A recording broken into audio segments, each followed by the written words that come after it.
بسم الله الرحمن الرحيم ومن أحسن قولا ممن دعا إلى الله وعمل صالحا وقال إنني من المسلمين.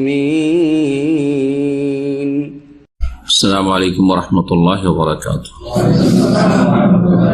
إن الحمد لله نحمده ونستعينه ونستغفره ونعوذ بالله من شرور أنفسنا ومن سيئات أعمالنا من يهده الله فلا مضل له ومن يضلل فلا هادي له وأشهد أن لا إله إلا الله وحده لا شريك له وأشهد أن محمدا عبده ورسوله صلى الله تعالى عليه وعلى آله وصحبه وسلم تسليما كثيرا. أما بعد، أعوذ بالله من الشيطان الرجيم. فمن كان يرجو لقاء ربه فليعمل عملا صالحا ولا يشرك بعبادة ربه أحدا. আল্লাহ রাব্বুল আলামিনের যাবতীয় প্রশংসা, যে আল্লাহ রাব্বুল আলামিন একমাত্র সত্য মাবুদ, তার সাথে কোনো শরীক নেই। তার সত্তায়, জাতে, তার গুণাবলীতে, তার রুবুবিয়ত, তার কাজে, তার ইবাদত বন্দেগীতে কোনো কিছুতে শরীক নেই। এই আকীদা যারা রাখবে এবং এই অনুযায়ী যারা কাজ করবে তাদের ঈমান আমল কবুল হবে। এই হচ্ছে আমল কবুল হওয়ার প্রথম শর্ত, তাওহীদ, শিরক মুক্ত হওয়া। সালাত এবং সালাম নাযিল করেন মুহাম্মদ রাসূলুল্লাহ সাল্লাল্লাহু আলাইহি ওয়াসাল্লামের উপর, যার আদর্শ ছাড়া কোনো আদর্শ আল্লাহ কবুল করবেন না। যার সুন্নাহ, যার তরিকা ছাড়া অন্য কোনো তরিকার ইবাদত বন্দেগী আল্লাহ কবুল করবেন না। এটা হচ্ছে ইবাদত বন্দেগী কবুল হওয়ার দ্বিতীয় শর্ত। কোরআনে কারীমের দলিল রয়েছে, রাসূলুল্লাহ সাল্লাল্লাহু আলাইহি ওয়াসাল্লামের হাদিসে এই দুটো বিষয়ের দলিল রয়েছে। সুতরাং যারা আকীদার উলামায়ে কেরাম, সুন্নাহর উলামায়ে আহলুস সুন্নাহ, তারা এই আমল কবুলের শর্তগুলি খুব গুরুত্ব সহকারে আলোচনা করেছেন এবং বিস্তারিতভাবে বুঝিয়েছেন। এই বিষয়গুলি যারা বুঝে নেবে তাদের অল্প আমলেই তারা কামিয়াব হতে পারবে, সফলতা লাভ করবে।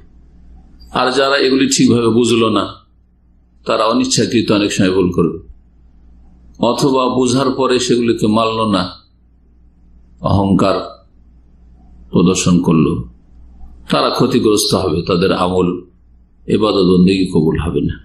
আমাদের ধারাবাহিক আলোচনা আমরা প্রতি শনিবারে করব আকীদা মানহাজগত বিষয়গুলি বিশেষ করে, আর কিছু প্রশ্ন উত্তর বিভিন্ন বিষয়ের সাথে সম্পর্কিত আলোচনা। আমাদের লম্বা হবে না, যেমন গত সপ্তাহে বলেছিলাম। আজকে প্রথম যেখান থেকে শুরু করব সেটা হচ্ছে, যা আমি ভূমিকাতে উল্লেখ করেছি সংক্ষেপে, আমল কবুল হওয়ার জন্য শর্ত হচ্ছে দুইটি: আকীদা তাওহীদ এবং মানহাজ। সুন্নাহর উলামায়ে কেরামগণ বলেছেন, আল্লা ইউবাদা ইল্লাল্লাহ ওয়া আল্লা ইউবাদা ইল্লা বিমা শারাহ। প্রথম শর্ত হচ্ছে ইবাদত বন্দেগী, সমস্ত আমল কবুল হওয়ার, যে আল্লাহ ছাড়া যেন কারো ইবাদত বন্দেগী না হয়, আল্লাহর সাথে যেন কোনো কিছুকে শরীক না করা হয়। তাওহীদ প্রথম শর্ত, ইখলাস শর্ত। এই তাওহীদ আর ইখলাসের পরিপন্থী হচ্ছে শিরক, বহুমুখী শিরক, বড় শিরক হোক আর ছোট শিরক হোক। এই শিরক আমলকে ধ্বংস করে দেয়। বড় শিরক হলে সমস্ত আমল অতীত ধ্বংস হয়ে যায়। লাইন আশরাকতা লায়াহবাতান্না আমালুক। শিরকে আসগার, কবিরা গুনাহ, বড় শিরক করলে যে আমলে শিরক ঢুকে ইখলাস পরিপন্থী হয়ে যায়, রিয়া, লোক দেখানো, লোককে শোনানো, দুনিয়ার উদ্দেশ্য হয়ে যায়, সেটা প্রাথমিক পর্যায়ে থাকলে সে আমলটি নষ্ট হয়ে যায়। আর সেটা যদি একবারে খুব বদ্ধপরিকর, পুরোপুরি পার্থিব স্বার্থে সে আমল হয়, তাহলে সেটা বড় শিরকে অনেক সময় পরিণত হয়। ইখলাস বিহীন একবারে, যার ফলে সেটা বড় শিরকে অনেক সময় পরিণত হয়। ওলামারা বলেছেন এগুলো সূক্ষ্ম বিষয়। যার ফলে সমস্ত আমল ধ্বংস হওয়ার আশঙ্কা আছে। এক কথায় ছোট শিরক যদি শিরকে আসগার হয়, যে আমলে শিরকের অনুপ্রবেশ ঘটবে সেই আমলটি ধ্বংস হয়ে যাবে। জি, হাদিসে কুদসি নবী করিম সাল্লাল্লাহু আলাইহি ওয়াসাল্লাম সহিহ মুসলিমে রয়েছে মর্মে, আনা আগনা শুরাকায়ে আনিশ শিরক, আমি শরীকদের মধ্যে সবচাইতে বেশি সর্বাধিক অমুখাপেক্ষী শিরক হতে বা পার্টনারশিপ হতে।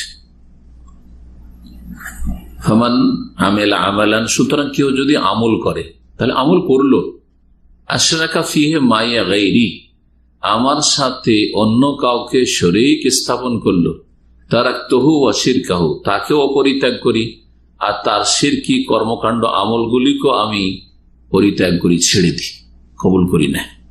স্পষ্ট যে আমলগুলিতে শিরক থাকে সে আমল কবুল হয় না। বড় শিরক হলে অতীতের আমল ধ্বংস হয়ে যায়। সংক্ষেপে এতটাই যথেষ্ট এই বিষয়।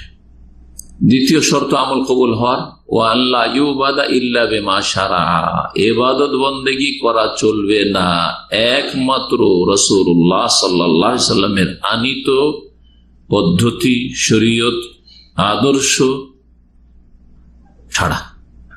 সে আদর্শ মতো ইবাদত বন্দেগী হইতে হবে, অর্থাৎ রাসূলুল্লাহ সাল্লাল্লাহু আলাইহি সাল্লামের তরিকা আসতে হবে। এই কথাটি আমার অনেক আলোচনাতে সহজ ভাষায় বলেছি, মানুষকে মোটা কথা বোঝানোর জন্য, যে এক আল্লাহর ইবাদত করবেন আর এক নবী করিম সাল্লাল্লাহু আলাইহি সাল্লামের তরিকায় ইবাদত করবেন। ইবাদত হবে এক আল্লাহর জন্য, আর ইবাদতের তরিকা পদ্ধতিটা হবে একমাত্র শেষ রাসূল খাতামুন নবীন মুহাম্মদুর রাসূলুল্লাহ সাল্লাল্লাহু আলাইহি সাল্লামের তরিকা আদর্শ অনুযায়ী। যদি কোনো ইবাদতে বিদআতের অনুপ্রবেশ ঘটে, ইবাদত করলেন আর ওতে বিদআত ঢুকে গেল কিছু, তাহলে সেই আমলটি নষ্ট হয়ে যায়। সে আমল কি হয়ে যায়? নষ্ট হয়ে যায়। সমস্ত আমল নষ্ট হবে না, যেই কাজটাই বিদআত করলো সেই আমলটা কি হয়ে যাবে? নষ্ট হয়ে যাবে। দলিল আয়েশা রাদিয়াল্লাহু তাআলা আনহা থেকে বর্ণিত হাদিস, সহিহ মুসলিমে রয়েছে, সহিহ বুখারীতে এই হাদিসটি রয়েছে, তবে অধ্যায় এর সাথেই রয়েছে, এই জন্য অনেকে সহিহ মুসলিমে রয়েছে, নাম্বারিং আপনি খুঁজে বুখারীতে পাবেন না, কিন্তু সহিহ মুসলিমে রয়েছে। মান আমিলা আমালান লাইসা আলাইহি আমরুনা ফাহুয়া রাদ্দুন, কেউ যদি কোনো আমল করে, তাহলে এও আমল করল, লাইসা আলাইহি আমরুনা, যার ওপর আমার নির্দেশ নেই বা আদর্শ নেই, যেই রকম আমার আদর্শ না, আমার আদর্শ ছাড়া, আদর্শ ব্যতিক্রম আমল করল, ফাহুয়া রাদ্দুন, সেটা হচ্ছে প্রত্যাখ্যাত। রাদ্দুন মানে মারদুদুন, মাজদার ইসম মাফউলের অর্থ, সেটা হচ্ছে মারদুদ, রিজেক্টেড। সেই আমলটি তাহলে মারদুদ। এগুলি হচ্ছে মৌলিক নীতিমালা। এই মৌলিক নীতিমালাগুলি যদি ঠিক থাকে, অল্প আমল মানুষের মুক্তির জন্য, নাজাতের জন্য আল্লাহর আযাব থেকে যথেষ্ট দুনিয়া আখিরাতের। আর যদি এই নীতিমালা ঠিক না থাকে আর আমলের পাহাড় পর্বত থাকে, কোনো কাজে আসবে না, সব ধ্বংস হয়ে যাবে, সারা মরিচিকার মতো সে আমলগুলি হবে। এখন আমরা এই বিষয়ে কিছু আলোচনা করব, প্রশ্ন উত্তর, তারপরে সংশয় নিরসন। তার আগে শেখ আল্লামা সালেহুল ফওজান হাফিজাহুল্লাহ কাছে একটি প্রশ্ন করা হয় বিদাতীদের সম্পর্কে আর অন্য অন্য গুনাহগারদের সম্পর্কে। তুলনামূলক জিজ্ঞাসা, যে যারা অন্যান্য পাপের কারণে নাফরমান, ফাসিক গুনাহগার, এর এক শ্রেণীর মানুষ, আর এক শ্রেণীর লোক তারা ধর্মীয় কাজ করতে গিয়ে বিদাতি কাজ করে, নবী সাল্লাল্লাহু আলাইহি ওয়াসাল্লাম আদর্শ বহির্ভূত কাজ করে, যার ফলে তারা বিদাতি। বিদাতিদের জন্য কঠোর আযাব শাস্তি রয়েছে, নাকি ফাসিক গুনাহগার নাফরমান যারা ইসলামের গণ্ডিত রয়েছে কিন্তু বিভিন্ন পাপে জড়িয়ে আছে, কাবিরা গুনাহে জড়িয়ে আছে, তাদের জন্য কঠোর আযাব রয়েছে? আল আজওয়া আল মুফিদা আন আসইলাতিল মানাহিজিল জাদীদা, এই কিতাবের 5 নম্বর প্রশ্ন। আপনারা যাদের কাছে কিতাব আছে দেখতে পারেন। আমরা ধারাবাহিক কিতাবের সাথে চলবো না, কারণ যখন যে প্রসঙ্গটা থাকবে তখন সেরকম নিয়ে আলোচনা করবো, বেশি লম্বা যেহেতু করবো না, আর সব কথায় আলোচনা করবো না। বলছেন আইয়ুহুমা আশাদ্দু আযাবান আল উসাতু আমিল মুবতাদিআহ, দুই শ্রেণীর মানুষের মধ্যে কোন শ্রেণীর আযাব বেশি শক্ত হবে? আল ওসাদ যারা নাফরমান, অন্য অন্য পাপের কারণে নাফরমানি করে, বিরুদ্ধাচরণ করে আল্লাহ এবং রসুলের, জি, ফরজ ওয়াজিবে ঘাটতি করে, হারাম নাজাইজে লিপ্ত হয়ে, চুরি করে, ডাকাতি করে, মদ খেয়ে, অথবা বিভিন্ন ফরজ গলিতে ঘাটতি করে, জামাতে সালাত আদায় করেন, সালাত যদি আদায় নাই করে তাহলে তো কাফের হয়ে যাবে সঠিক মত, কিন্তু সালাত আদায় করে, জামাতে করে না, ফরজ জামাত ওয়াজিব জামাত ছাড়ে, সিয়ামে ঘাটতি আছে, যাকাতে ঘাটতি আছে, জি, এইরকম বিভিন্ন পাপ আছে, ফরজ ওয়াজিব, বেহায়া বেপরদা, হিজাব পর্দার ক্ষেত্রে ঘাটতি আছে। এরা হচ্ছে এমন সাত নাফরমান, এরা জানে যে এগুলি হচ্ছে পাপ, এইরকম পাপীরা জানে যে এগুলি হচ্ছে পাপ। আর বেদাত করে বেদাতি, কিন্তু জানে যে এগুলি হচ্ছে সওয়াবের কাজ, জান্নাতে যাওয়ার কাজ, নেকির পাহাড়। মিলাদ করবো নেকির পাহাড় হবে, ঠিক না? মহরমের তাজিয়া করবো নেকির পাহাড় হবে। ইয়া হোসেন করবো, শিরক কুফরি করবো, নেকির পাহাড় হবে। জি, তো যারা শিরক বিদআত করে, যে হ্যাঁ, এরা সেটাকে সওয়াবের কাজ মনে করে। পক্ষান্তরে যারা অন্যান্য পাপে জড়িয়ে আছে, শিরক বিদআত ছাড়া গুনাহগার, তারা মুসলিম সমাজের ইসলামের গণ্ডিতে আছে, তারাও গুনাহগার, কিন্তু এই দুইয়ের মাঝে কঠোর শাস্তি কাদের জন্য রয়েছে? উত্তরে তিনি বলছেন, আল মুবতাদিআতু আশাদ্দু, বেদাতীদের আযাব বেশি কঠিন। লিআনাল বিদআত আশাদ্দু মিনাল মাসিয়া, কারণ বেদাতীর জন্য কেন বেশি আযাব বা কঠিন আযাব? কারণ বেদাত হচ্ছে অন্যান্য গুনার চাইতে বেশি কঠিন পাপ, বড় পাপ। শয়তান দুই রকমই পাপ করায়, ধর্মের নামে পাপ করায় আর দুনিয়াদারির ক্ষেত্রে পাপ করায়। কিন্তু শয়তানের কাছে অল বিদআত আহাব্বু ইলা শাইতানি মিনাল মাসিয়া, অন্যান্য গুনার তুলনায় শয়তানের কাছে বেদাতি কর্মকাণ্ড বা বেদাতি আকীদা, বেদাতি আমল বেশি প্রিয়। কেন? শয়তান ভালো করে জানে যে চোর চুরি করে ওটাকে পাপী মনে করে, নিজেকে ধিক্কার দেয়, কখন তওবা করে নেবে, হঠাৎ করে কখন কি করবে, ভালো মানুষ হয়ে যাবে। একজন মুসলিম জামাত ছাড়ে, ঘরে সালাত আদায় করে, পুরুষ মানুষ, ও জানে যে এই কাজটা আমার ত্রুটি, অন্যায়, সুতরাং কখন তওবা করে নিবে। রমজানের দিনে পানাহার করে, ফাসিক গুনাহগার পাপিষ্ট, ও জানছে যে আমি পাপ করছি, অন্যায় কাজ করছি, কখন তওবা করে নিবে। বেহাবে পর্দা, মহিলা পর্দা করে না, সে জানছে যে আমি গুনার কাজ করছি, কখন তওবা করে নিবে, সওয়াবের কাজ কি মনে করে না।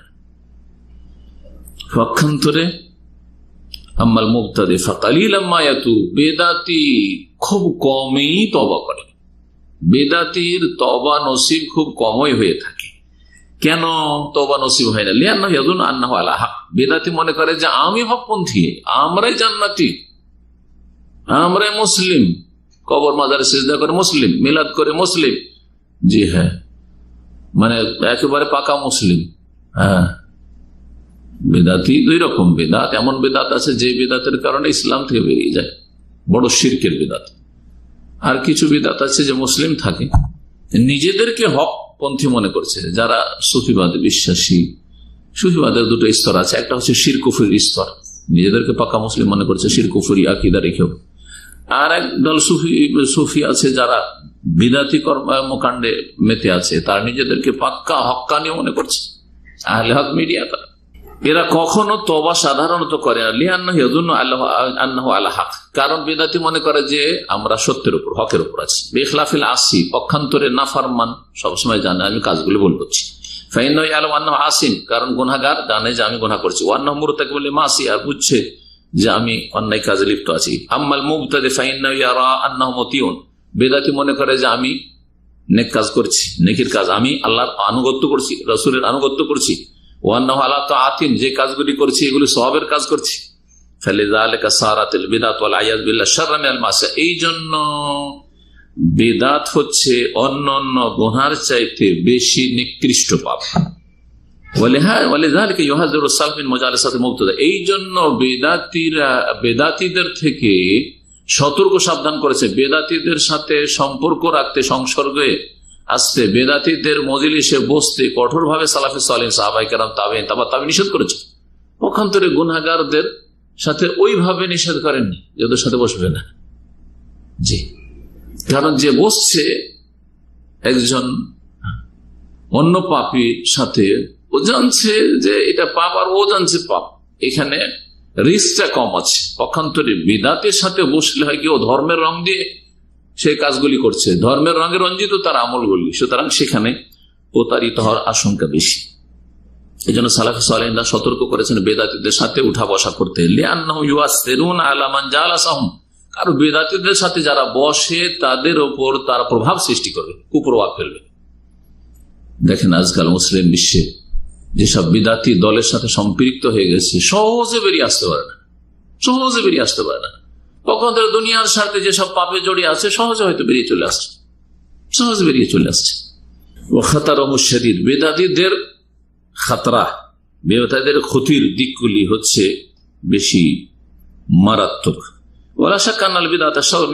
এতে কোনো সন্দেহ নাই যে বিদআত অন্যান্য গুনার চাইতে বেশি নিকৃষ্ট। খাতার মুবতাদিল আশাদ্দু আলান নাস মিন খাতারিল আসি, আর বিদাতির যে ভয়াবহতা বা বেদাতির ক্ষতিকর দিক মানুষের ক্ষেত্রে বা মানব জাতির ক্ষেত্রে অন্যান্য নাফরমানের চাইতে বেশি বিপজ্জনক। এই জন্য সালাফ সালেহিনদের একটি উক্তি রয়েছে, ইখতিসাদুন ফি সুন্নাতিন খায়রুম মিন ইজতিহাদিন ফি বিদআহ। সুন্নতের ক্ষেত্রে অল্প আমল করা বা সুন্নতের ক্ষেত্রে মধ্যম পন্থা অবলম্বন করা, শুধু ফরজটা আদায় করছে না, সুন্নত মুস্তাহাব নফল বেশি নেই। তেসাদ সুন্নত ভিত্তিক আমল কিন্তু শুধু ফরজটাই হয়তো আছে। খায়রুম মিন ইজতিহাদিন ফি বিদআহ, বেদাতের ক্ষেত্রে অনেক মেহনত পরিশ্রমের চাইতে ভালো। বেদাতি কাজে অনেক মেহনত, সারা দিন রাত মেহনত করলে, সারা রাত বেদাতি জিকির করছে, আপনি সারা রাত না 2-4 ঘন্টাও জিকির করলেন না ওদের মতো বেদাতি জিকির, বরং সকাল সন্ধ্যার জিকির 5 মিনিট 7 মিনিট করে লাগলো। ঘুমের পূর্বের জিকির, বিছানায় শোয়ার আগে 2-4 মিনিট লাগলো, 5 মিনিট লাগলো। সালাতের পরে সুন্নতি জিকির আপনার 2-4 মিনিট লাগলো। এসব অনেক অনেক ভালো। ইকতিসাদুন ফি সুন্নাতিন খায়রুম মিন ইজতিহাদিন ফি বিদআহ। এই ছিল শেখ সালেহ ফওজান হাফিজাহুল্লাহ আলোচনা বেদাতি সম্পর্কে এবং অন্যান্য গুনাহগারদের সম্পর্কে, তুলনামূলক আলোচনা। বিদআত সম্পর্কে সালাফে সালেহিনের কিছু উক্তি এখানে উল্লেখ করা হয়েছে, সেগুলি আমি আলোচনা করি। কাল সুফিয়ান সাউরি রাহিমাহুল্লাহ, ইমাম সুফিয়ান সাউরি রহমতুল্লাহ আলাইহি খুব বড় ইমাম ছিলেন। তিনি বলছেন, আল বিদআতু আহাব্বু ইলা ইবলিস মিনাল মাসিয়া, বেদাত হচ্ছে ইবলিসের কাছে অন্যান্য গুনার চাইতে বেশি প্রিয়। ফাইনাল মাসি ইউতাব মিনহা, কারণ অন্যান্য গুনাহ থেকে তওবার সম্ভাবনা রয়েছে। ওয়াল বিদআতু লা ইউতাব মিনহা, বিদআত থেকে মানুষ তওবা করবে না। বিদআত থেকে মানুষ তওবা সাধারণত করে যতক্ষণ পর্যন্ত না বুঝতে পারে যে আমি ভুলে আছি। মজমু ফাতাওয়া 11 খণ্ড 472 পৃষ্ঠা রয়েছে।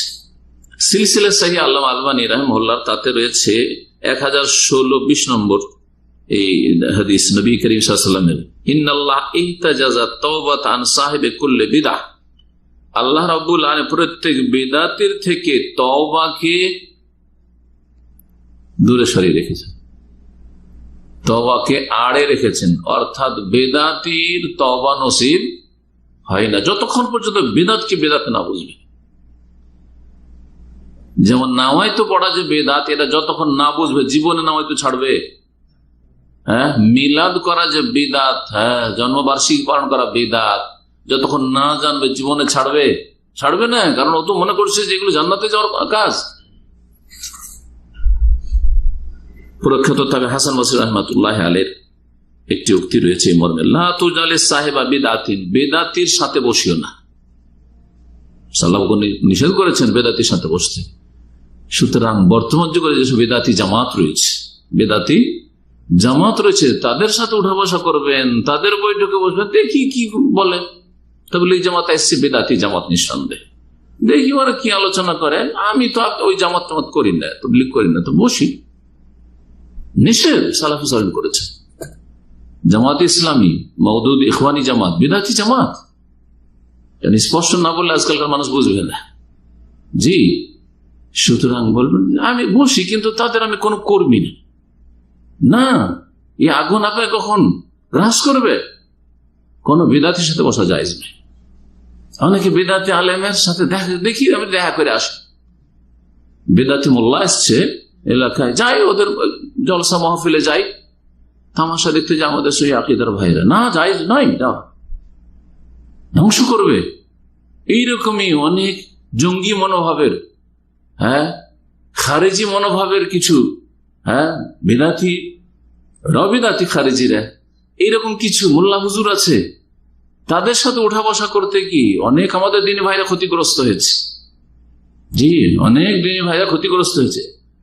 একবার গেছে এইরকমই খারেজি মোল্লাকে জিজ্ঞাসা করতে, ওকে মানে এ করার জন্য ওর সাথে বহস করতে গেছে কিছু ছাত্র, আর সেই সময় প্রশাসন পক্ষ থেকে রেড হয়েছে, সবগুলিকে ধরে নিয়ে গেছে। কয়েক বছর আগের ঘটনা। দেখেন, এটা পার্থিব ক্ষতি, আর দিনই ক্ষতি তো আছেই। কারণ প্রশাসন লোক যখন ধরতে আসবে তখন বলবে যেগুলো ছাত্রে বসে আছে, অথচ ওই খারেজি মোল্লাকে কণ্ঠাসা করার জন্য এবং ওকে লাজবাব করার জন্য ওকে কিছু প্রশ্ন করে হয়তো হস্তনিষ্ঠ করব, অথবা তাকে করবো, আমরা বাহাস করবো, তার সাথে তর্ক করবো, এই জন্য গেছে। না না না, আপনি বসতে যাবেন না বেদাতির সাথে। জানেন যে খারেজি খারেজির সাথে বসবেন না, জানেন যে রাফেজি শিয়ার সাথে বসবেন না, জানেন যে বিদাতি ইখওয়ানি জামাতি তাবলীগি বসবেন না, আপনি বসবেন না তার সাথে। এটাই হচ্ছে শরীয়ত। আজকাল ফিল্ডে যারা দাওয়াতি কাজ করছে তাদের অনেক এই দায়ীগুলোকে সহিহ আকীদার দায়ী বলে চালিয়ে দেওয়া হচ্ছে, অথচ তারা হয়তো জামাতপন্থী দায়ী, মওদুদীপন্থী দায়ী, আর না হইলে তবলীগপন্থী দায়ী, আত্মগোপন করে আছে। আর তাদের দুই একটা ভালো চারটা ভালো কথার মধ্যে বিষ মিশানো আছে, আর বললেন যে সহিহ আকীদার। আপনার কি জ্ঞান আছে? আপনি সহিহ আকীদার কি বুঝেন, সহিহ মানহাজের কি বুঝেন? ওদের সাথে কেন বসছেন? ওদের আলোচনা কেন শুনছেন? সেই বসাটা সরাসরি হইতে পারে মজলিসে, অথবা অনলাইনে দেখি কি বলছে একটু শুনি, অথচ জানছেন যে এরা হচ্ছে এই বেদাত ঘেঁষা, এই বেদাতি দলের সব দায়ী। সুতরাং সতর্ক, সাবধান। এই বিষয়গুলি খুলে না বললে আমাদের সহিহ আকীদার নতুন নতুন যে ভাইরা আসছে, এক গর্ত থেকে উঠে এসে আর এক গর্তে গিয়ে আছাড় খেয়ে পড়ে যাচ্ছে। হাসান বসরি রাহিমাহুল্লাহ বলছেন, লা তুজালিস সাহিবা বিদআতিন, বিদআতীদের সাথে বসিও না। ফাইন্নাহু ইউমরিদু কলবাক ওয়া ফাইন্নাহু ইয়ামরাদু কলবুকা। বিদআতীদের সাথে বসলে তোমার অন্তর ব্যাধিগ্রস্ত হয়ে যাবে, রোগী হয়ে যাবে। অন্তর কি হয়ে যাবে? রোগী হয়ে যাবে। আল এতেসাম এবং সাতেবে প্রথম খন্ডে 172 পৃষ্ঠা, আল বিদাত ওয়ান নাহি আনহা পৃষ্ঠা হচ্ছে 54। এবং সাতেবে রাহিমাহুল্লাহ তো খুব শক্ত কথা বলেছেন বিদাতীদের সম্পর্কে, বিদাতীদেরকে কঠোর শাস্তি দেওয়ার কথা বলেছেন।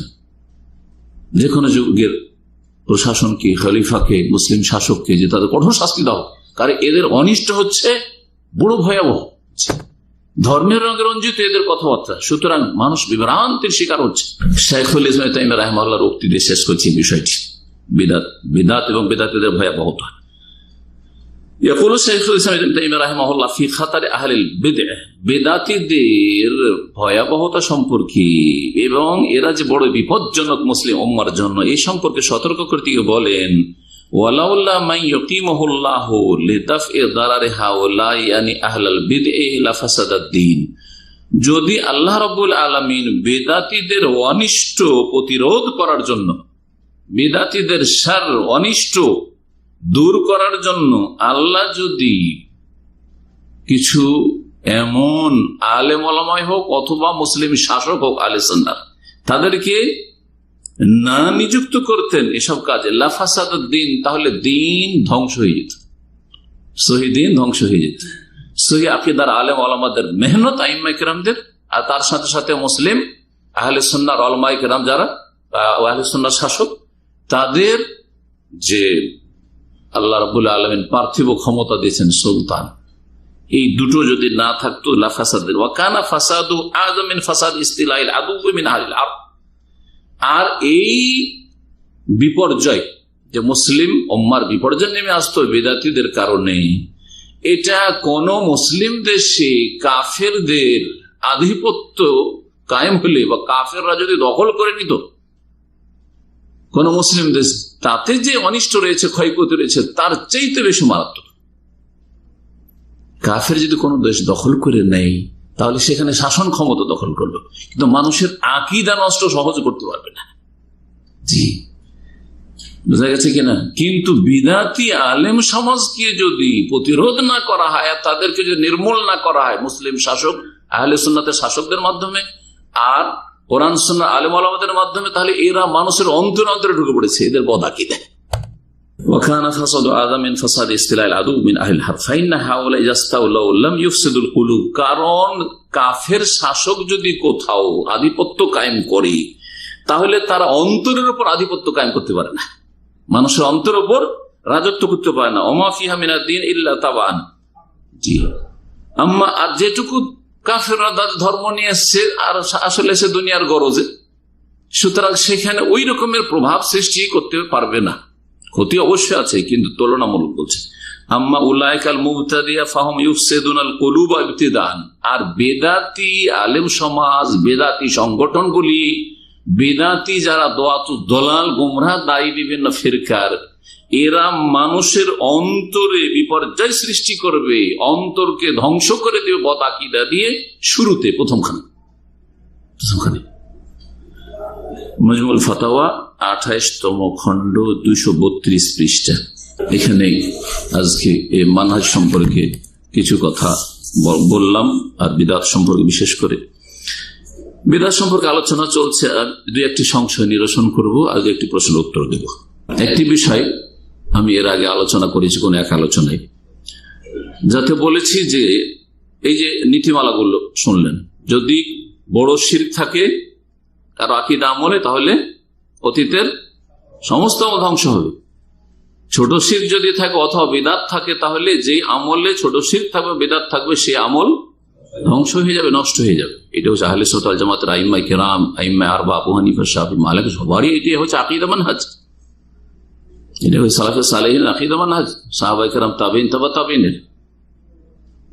এর ভিত্তিতে আমি বলেছি, কেউ যদি বলে নাওয়াইতা নাসুম গাদান, উদাহরণস্বরূপ আমি আগামীকালকে রোজার নিয়ত করছি, বলছে না বিদাতিরা? বলছে। তাদের বিদাতি আলেম সমাজ দোয়াতুল দলাল শেখাচ্ছে এগুলো, বা এই ক্ষেত্রে শিথিলতা অবলম্বন করছে। বলা জরুরি না। দেখেন ওদের ধোঁকাবাজ উঠে।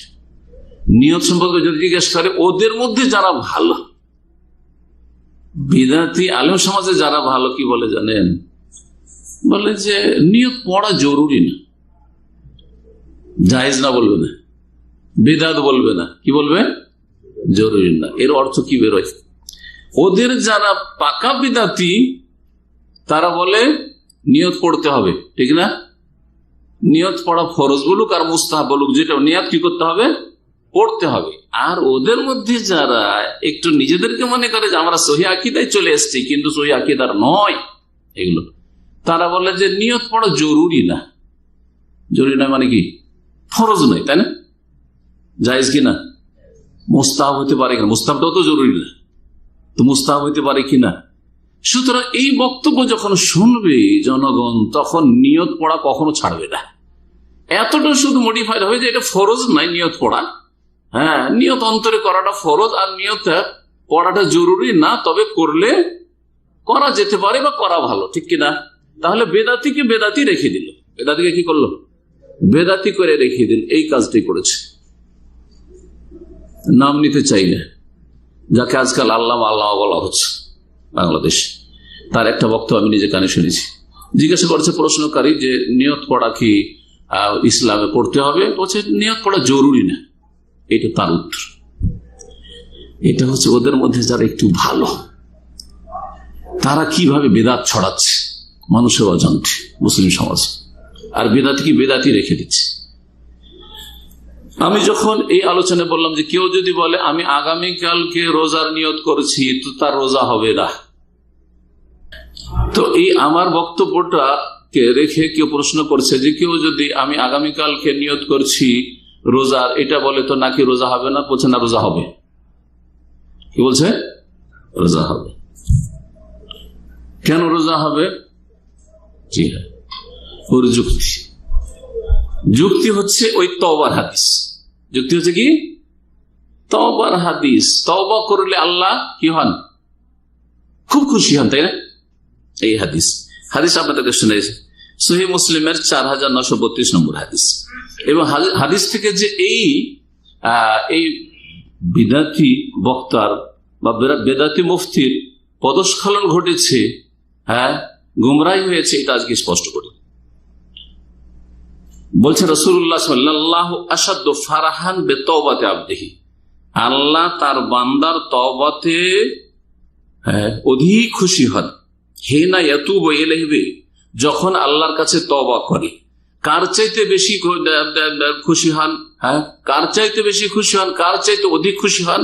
মিন আহাদিকুম কানা আলা রাহিলাতি, ওই ব্যক্তির চাইতে যেই ব্যক্তি তার উটের পিঠে চড়েছিল, বেআরদিন ফালাতিন, খোলা ময়দানে, মরুভূমিতে, জনহীন এলাকায়, ফানফালাতাত মিনহু, আর হঠাৎ করে তার বাহনটা, উটটা তার কাছ থেকে ছুটে কোথাও পালিয়ে গেল। হয় ছুটে পালিয়ে গেল, যেমন এই হাদিস রয়েছে, আর এক হাদিস রয়েছে, হ্যাঁ, যে যেভাবে হোক সেখান থেকে সেই, আর এটা এই ফানফালাতা দিয়ে তফসিল করছি, তার কাছ থেকে মোট কথা হাত ছাড়া হয়ে গেল, যেভাবে হোক না কেন উটটা তার হাত ছাড়া হয়ে গেল। ইনফালাতা মানে ছুটে যাওয়া। ওই উটের পিঠে কি ছিল? ও আলাইহা তাআমুহু ওয়া শারাবু, উটের পিঠের উপরে তার খাদ্যের ব্যবস্থা ছিল, ওতেই তার পানি ছিল, ওর কাছে কিছুই নেই। ফাআইসা মিনহা, ওকে ধরতে পারলো না, নিরাশ হয়ে গেল, আর ধরতে পারলাম না, সরি, পালিয়ে গেল, বা কোথায় চলে গেছে দেখতে পায় না, হয়তো বেখেয়াল ছিল, যেটাই হোক না কেন। ফাআতা শাজারাতান ফালতাযা ফি যিল্লিহা, একটা গাছ খুঁজে, মরুভূমিতে গাছ পাওয়া যায় না আরব দেশে, একটা গাছ খুঁজে গাছের তলে আসলো, আর বললো যে কোথাও তো আশ্রয় নেওয়ার জায়গা নেই, গাছের ছায়াতে শুয়ে পড়ি, যতক্ষণ বাঁচি।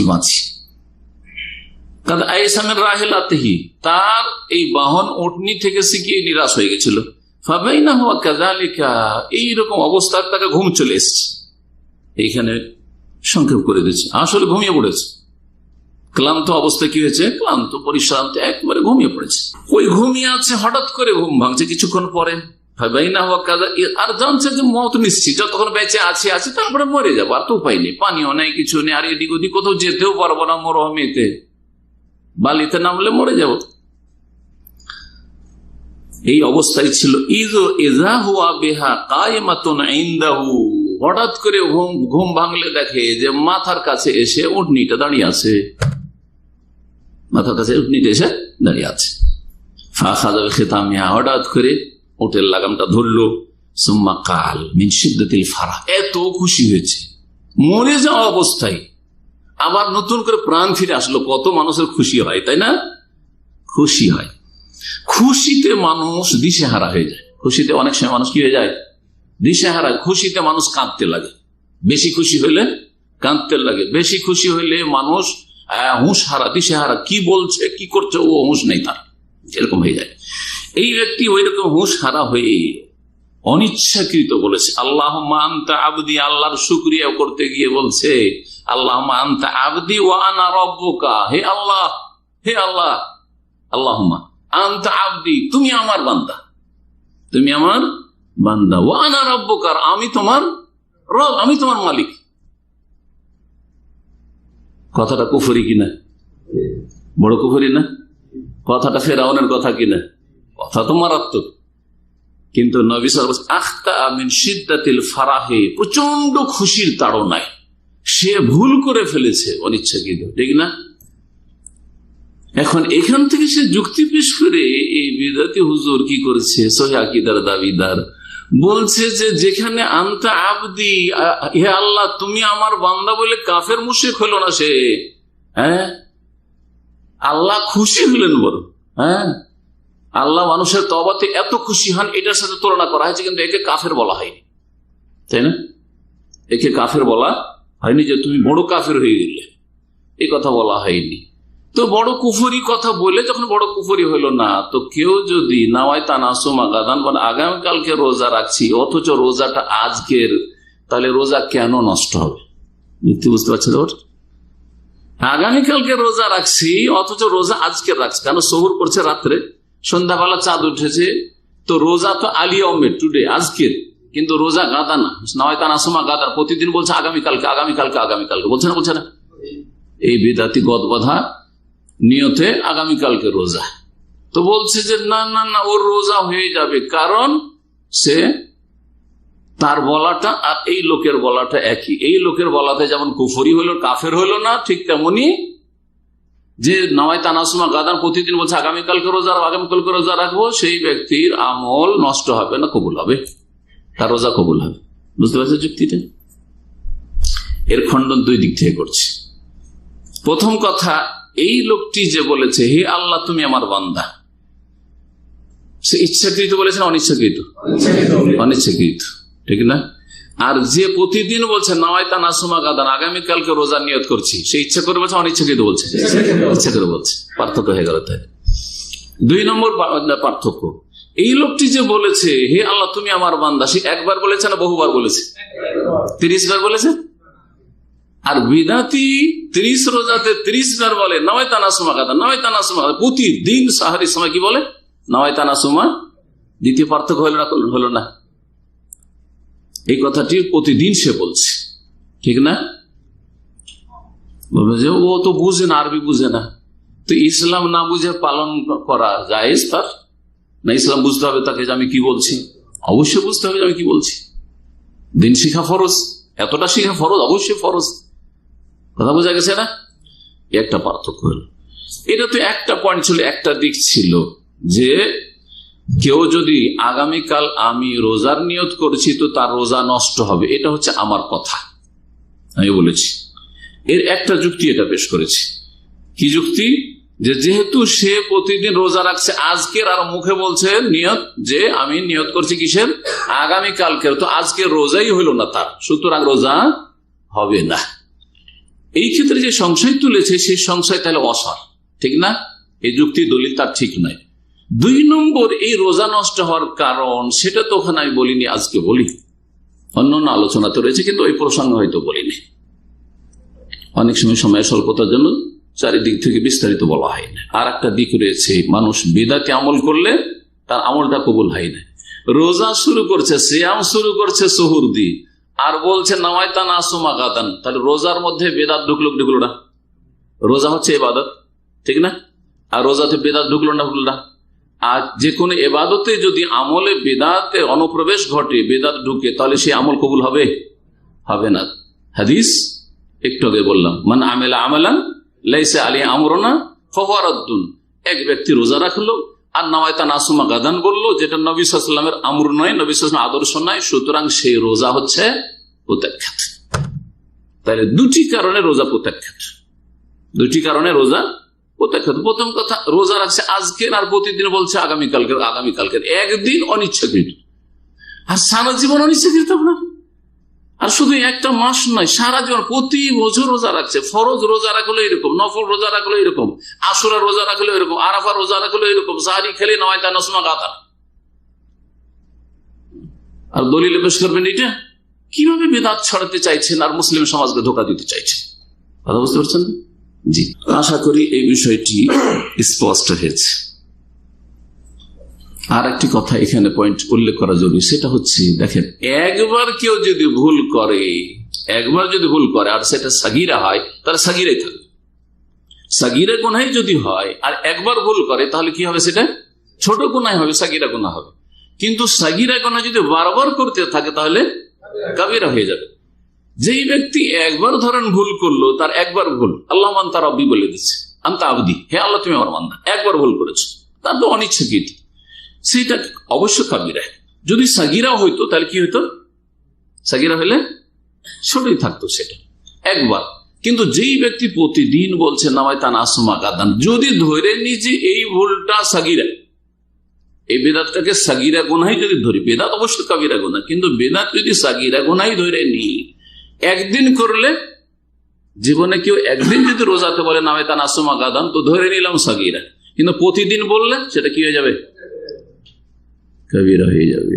জি, আল বিদআতু বা সাগাইরু, সাগীরা গুনাহ সম্পর্কে আহলে সুন্নাত বিদআত নাই, সাগাইরু সাগীরা গুনাহ ইযা তাকাররারাত, বারবার যদি হইতে থাকে, তুসবিহু কাবীরাতান, সেটা কাবীরা হয়ে যায়। এটা আহলে সুন্নাত ওয়াল জামাতের আকীদা। আপনি মহিলার দিকে একবার তাকালেন, সাগীরা গুনাহ, কিন্তু যদি বারবার আপনার অভ্যাস বানিয়ে নেন যে আমি মহিলা দিকে তাকাবো, বা আপনি ছবির মহিলার ছবির আসক্ত হয়ে গেছেন, যার ফলে ফেসবুকে ইউটিউবে আপনি খারাপ ছবি দেখছেন, আপনি উলঙ্গ অর্ধলঙ্গ ছবি দেখছেন, সাগিরা হলো সেটা কি হয়ে যাবে, বারবার দেখার কারণে সেটা কি হয়ে যাবে, কাবিরা হয়ে যাবে। ঠিক তেমনই প্রতিদিন যারা নামায় তানাসুমা কাদান বলছে, যদি বলি যেটা সাগিরা গুনাহ হলো, তারপরে সেটা বারবার বলার কারণে কাবিরা বিদআত হয়ে যাবে, কাবিরা গুনাহ হয়ে যাবে। বেশ কিছু সূরা বা আয়াত কোরআনে কারিমে রয়েছে, যে আয়াতগুলির শেষে কিছু বলা আমাদের মুসলিম সমাজে প্রচলন রয়েছে। জি আছে না? তার মধ্যে কিছু সহিহ রয়েছে, কিছু জয়ীফ রয়েছে। আমরা অনেকে সম্পর্কে ক্লিয়ার ধারণা রাখি না, এই ধারণাটা আজকে দিতে চাইব। তাহকিকি ধারণা বা গবেষণামূলক একটা সহিহ এই সম্পর্কে ধারণা। যেমন সূরা ফাতিহার পরে ওয়ালাদ-দাল্লিন পরে কি বলছি? আমিন বলছি, ঠিক না? সাব্বিহ ইসমা রাব্বিকাল আলা, অনেকে বলে সুবহান রাব্বিয়াল আলা, হ্যাঁ বলছি। আমরা সূরা ৩ পরে বলে আলাইসাল্লাহু বিআহকামিল হাকিমিন, জানেন কি বলে? জানেন না? আপনারা শোনেননি? বালা ওয়া আনা আলা যালিকা মিনাশ শাহিদিন, বালা ওয়া আনা আলা যালিকা মিনাশ শাহিদিন। এইরকমই সূরা মুরসালা ফাবিআইয়ি হাদিসিন বাদাহু ইউমিনুন আমান্না বিল্লাহ, এই বিভিন্ন আমলগুলি রয়েছে। এই সম্পর্কে খোলাসা সার কথা শোনাবো শুধু 2-3 মিনিট। এই ক্ষেত্রে অনেকগুলি লিখনি আমি পড়লাম, তার মধ্যে আল্লামা আলবানী রাহিমাহুল্লাহ লিখনিটা বেশ গবেষণামূলক, সবগুলি হাদিস একসাথে কালেক্ট করে জমা করে। তিনি বলছেন আল খুলাসা সার কথা, কালিমাতু আমিন ফাসাবিতুন ফি সূরাতিল ফাতিহা, সূরা ফাতিহার শেষে আমিন বলা বিশুদ্ধ হাদিস দ্বারা প্রমাণিত সাব্যস্ত। ওয়া জুমলাতু তাসবিহ মিনহু ফাসাহিহুন সাবিতুন ফি সূরাতিল আলা ওয়া গায়রিহি, এবং তাসবিহ পাঠ করা সাব্বিহ ইসমা রাব্বিকাল আলাতে সুবহান রাব্বিয়াল আলা বা ফাসাব্বিহ বিসমি রাব্বিকাল আযীম, এই আয়াতটি সূরা ওয়াকিয়াত আসলে সুবহান রাব্বিয়াল আযীম, এগুলি হচ্ছে সহিহ এবং সাবিত প্রমাণিত, এগুলি হচ্ছে প্রমাণিত। ওয়াকাদ সাহহা মিনহু, বলছেন যে নবী সাল্লাল্লাহু আলাইহি ওয়াসাল্লাম থেকে এটাও সহিহ প্রমাণিত, বালা বলা ফি আয়াতিল সূরাতুল কিয়ামত, বালা বলা। ওয়া আম্মা মা ইউকালু ইনদা আখির কিরাআতি সূরাতি ৩, সূরা ৩-এ যে আলাইসাল্লাহু বিআহকামিল হাকিমিন, এর শেষে যে বলা হয় বালা ওয়া আনা আলা যালিকা মিনাশ শাহিদিন, এটা ওয়া আখির সূরাতুল মুরসালাত, আর সূরা মুরসালাতের শেষে ফাল হাদিসু ফি যালিকা দাঈফুন, এই ক্ষেত্রে হাদিস হচ্ছে যঈফ, সহিহ নয়। ওয়া মা ইউকালু ইনদা কিরাআত ফাবিআইয়ি আলাই রাব্বিকুমা তুকাজ্জিবান, আর একটা আমল আমাদের দেশে খুব প্রসিদ্ধ রয়েছে, অনেকেই করে থাকে এটা, ফাবিআইয়ি আলাই রাব্বিকুমা তুকাজ্জিবান। যতবার আসে একটা দোয়া পড়ে, কি পড়ে জানা আছে? লা বিশাইইন মিন নিআমিকা রাব্বানা নুকাজ্জিবু ফালাকাল হামদ। আল্লাহ বলছেন ফাবিআইয়ি আলাই রাব্বিকুমা তুকাজ্জিবান, হে মানুষ, হে জিন, তোমাদের রবের কোন কোন নিয়ামতটাকে অস্বীকার করবে? আল্লাহ জিজ্ঞাসা করছেন, তো জবাব বলে যে লা বিশাইইন মিন নিআমিকা, আল্লাহ তোমার নিয়ামতের কোনো কিছু নেই যেটা হে রব নুকাজ্জিবু, যে আমরা অস্বীকার করব, অস্বীকার করি না, ফালাকাল হামদ, তোমারই যাবতীয় প্রশংসা, এই বাক্যটা বলে থাকে। এই মর্ম বলছেন আল্লাহ ফাইন্নাহু লাম ইউনকাল আনহু সাল্লাল্লাহু আলাইহি ওয়াসাল্লাম, যে ফাবিআইয়ি আলা রাব্বিকুমা তুকাজ্জিবান সম্পর্কে বলে থাকে, এটা নবী করিম সাল্লাল্লাহু আলাইহি ওয়াসাল্লাম থেকে বলা প্রমাণিত না। আন্নাহু কানা ইয়াকুলু যালিকা ইনদা কিরাআতি হাযিহিল আয়া ফিস সালাতি ওয়া ফি গায়রিহা, সালাতের ভিতরে হোক অথবা বাইরে হোক, কখনো নবী সাল্লাল্লাহু আলাইহি ওয়াসাল্লাম এইভাবে পড়েননি। জি, জিনদের সম্পর্কে একটি হাদিস রয়েছে যে জিনেরা এরকম বলেছেন, আর ওখান থেকে অনেকে এই আমলটি শুরু করেছে, কিন্তু নবী করিম সাল্লাল্লাহু আলাইহি ওয়াসাল্লাম এইভাবে কখনো বলেননি। তারপরে আরেকটি বিষয় উনি উল্লেখ করেছেন যে আরেকটি হাদিস রয়েছে, সেই হাদিসের আলোকে ইমাম নবী রাহমাতুল্লাহ আলাইহি বলেছেন যে যখনই কোন জায়গায় কোরআনে কারিমে রহমতের আয়াত আসতো, মানে জান্নাতের আয়াত বা আল্লাহর নিয়ামতের আয়াত, তখন আল্লাহর রহমত যাচ্ছা করতেন নবী সাল্লাল্লাহু আলাইহি ওয়াসাল্লাম, এবং যখনই কোনো আল্লাহর আযাবের আয়াত আসতো বা জাহান্নামের আযাব আসতো, তখন তার থেকে আশ্রয় প্রার্থনা করতেন বা আশ্রয় কামনা করতেন।